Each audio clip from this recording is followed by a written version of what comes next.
She wrote a children's book about grief after her husband died. But what if the woman teaching people how to heal was the reason they needed to? She wrote a book about grief, a gentle story meant to help children understand loss. A mother trying to comfort her kids after their father died.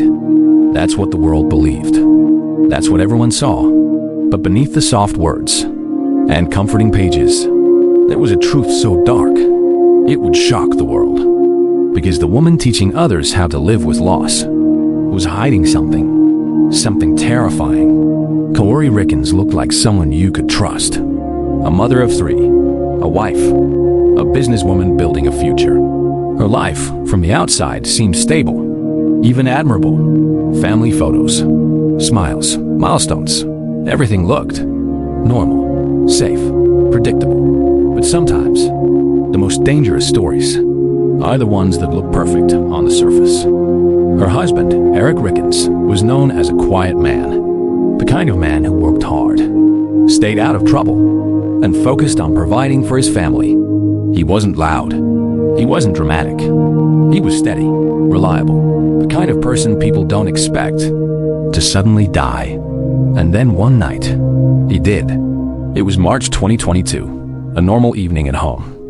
Nothing unusual, nothing alarming, just a husband and wife in the place they felt safest, their home. Kouri made him a drink, something simple, something ordinary, the kind of thing that happens every day in millions of homes. He drank it.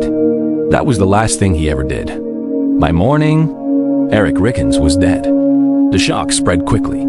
A healthy man, gone overnight. No warning, no signs, just gone. His wife cried. His children were left without a father. The community mourned. People showed up with sympathy, with food, with support. Because that's what you do when tragedy strikes. And for a while, that's all it was. A tragedy, an unexplainable loss. But grief has a strange way of revealing things. Sometimes slowly, sometimes all at once. Just months after Eric's death, something unexpected happened. Kouri Richins wrote a book, not a diary, not private thoughts, a published children's book. It was about grief, about a father watching over his children from heaven, about love that doesn't disappear, even after death. She read it to her kids. She shared it publicly. She spoke about healing, about strength, about moving forward. People listened. People believed her because she sounded real. She sounded broken, but strong, like someone who had survived something painful and wanted to help others do the same. But while the world saw a grieving mother, investigators saw something else. They saw questions, too many questions, because Eric's death didn't make sense. Healthy people don't just die overnight, not without a reason, not without a cause. So they started looking deeper, closer, more carefully. And what they found began to change everything. There were financial problems, debts, pressure building behind the scenes. The kind of pressure that doesn't show in photos, but exists in silence. There were life insurance policies, large ones, the kind that make people stop and think. And then there were the searches, words typed quietly into a screen, questions no one else could hear, thoughts that were never meant to be seen. How much fentanyl is lethal? That single question changed everything. Because now, this wasn't just a tragedy anymore. It was a possibility. A possibility that Richins didn't just die. He was killed. Investigators began to piece it together, slowly, carefully, like putting together a puzzle, where every piece led somewhere darker. According to prosecutors, Eric had been given a massive dose of fentanyl. Not an accident, not a mistake. A dose so high, it guaranteed one thing, death, and it didn't stop there. They believed this wasn't the first time. There had been another attempt, earlier, something that almost worked, but didn't.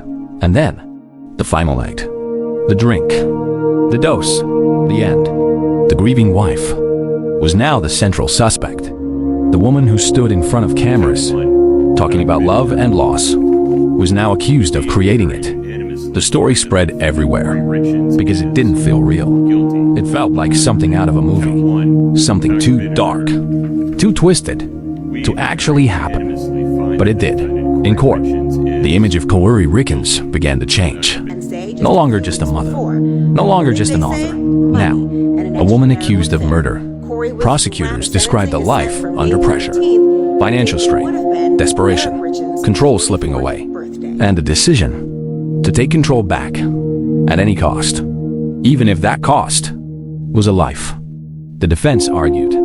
They challenged the evidence. They pushed for doubt.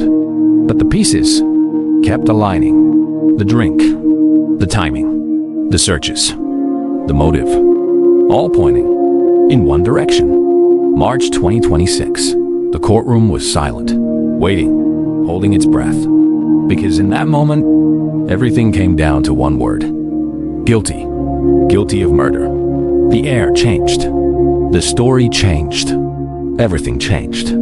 Because now, the truth was no longer hidden. The grieving widow was the reason for the grief. The woman who wrote about loss had created it. And the book, the words, the comforting story, they weren't just about healing. They were part of something else. Something darker.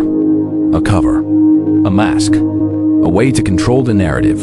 Count While one. hiding the truth. Aggravated murder. She told the world how to We, live the with jury, pain. unanimously But behind find that that the story defendant, Kouri Richins, was something is far more disturbing. guilty Because of sometimes aggravated murder. the person who Verdict's comforts in, you finally, for is the Kouri one who Richins, caused the pain. Utah woman who wrote a And book about sometimes grieving her husband most dangerous after she lies poisoned him with are the 5 ones that times the sound like legal love. dose of fentanyl. The prosecution's star witness, a housekeeper in drug treatment who said she bought the drugs for Kouri. She testified under immunity. After a 3-week trial and over 40 witnesses, a jury took just 3 hours to find her guilty on all counts, including aggravated murder. The prosecution argued this poisoning wasn't even her first try. She was also convicted of attempted murder for trying to poison him with a sandwich on Valentine's Day just a few weeks before. The motive, they say, money and an extramarital affair.